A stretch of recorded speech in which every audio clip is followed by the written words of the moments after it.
Merci Président. Monsieur le Premier ministre, hier soir, le Président de la République s'est donc adressé à tous les Français pour leur annoncer qu'à partir du 11 mai, le gouvernement allait organiser la réouverture des écoles car, je le cite, « il s'agira de permettre au plus grand nombre de retourner travailler ».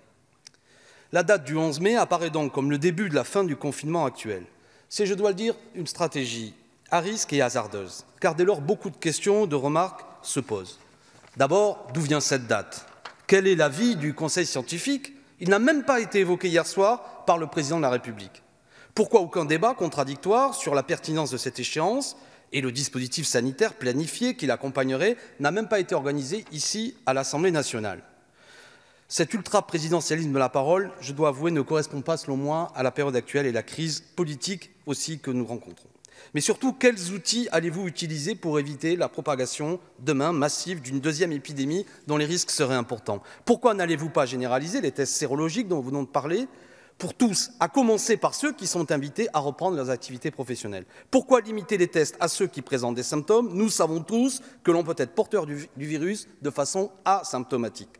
Pourquoi faire courir des risques aux enseignants, au personnel des écoles, y compris aux enfants, en étant incapable de dire dans quelles conditions sanitaires cet accueil scolaire pourra avoir lieu? Sans test ni masque, qui va remettre ses enfants à l'école, si ce n'est ceux qui sont contraints à des raisons professionnelles?